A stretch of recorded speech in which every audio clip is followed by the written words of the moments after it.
There are really just a couple tricks you should know when you're doing trig identities. I'm going to show you what those tricks are and when you would use them. The first one is to convert things into terms of cosine sign. You would do this when you want like terms or like denominators. Maybe if you have two fractions that have different denominators, maybe if you just have two things, maybe like secant x plus tan x, right? Two things that you can't add already. So let's do that. Cotan squared is cos squared over sine squared. So we could do some keep change flip and we get this, right? Now we could turn this into one fraction, right? Which is another trig. Okay, well, now that we have this in terms of one fraction, 1 minus sine squared is just cos squared. And so we have cos squared over cos squared, or 1, which is what we wanted. This is a bit different. So there's a couple of tricks we're going to use here. The first one is if you see either of these two things, a function like a trig function minus 1 in a fraction, or a function plus 1 in a fraction, almost 100% of the time you are going to need to multiply the top and bottom by the conjugate. Almost 100% of the time. So we have a secant x minus 1, and so we're going to multiply by the conjugate.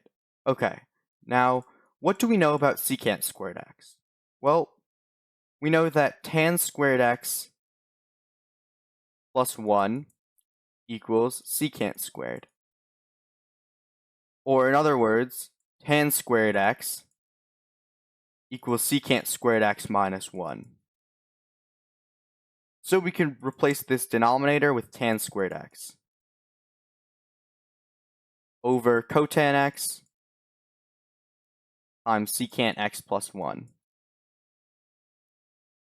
So we want to we want to combine some stuff. So what if we try, like I said, when you want to combine stuff, you want to make things more similar, we could try converting things into cosine sign. So tan squared is sine squared x over cosine squared x, and cotan x is cosine x over sine x. Secant x is 1 over cosine x, and 1 is just 1.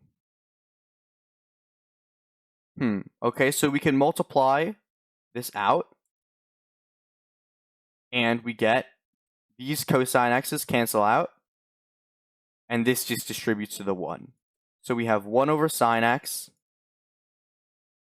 plus cosine x over sine x over sine squared x over cosine squared x. Let's combine the numerators on this top fraction. 1 plus cosine x over sine x over sine squared x over cosine squared x. Whoops.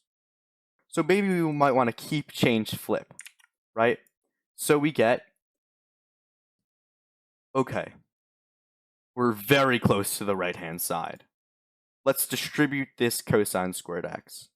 So we get cosine cubed x plus cosine squared x over sine cubed x, which is exactly what we wanted.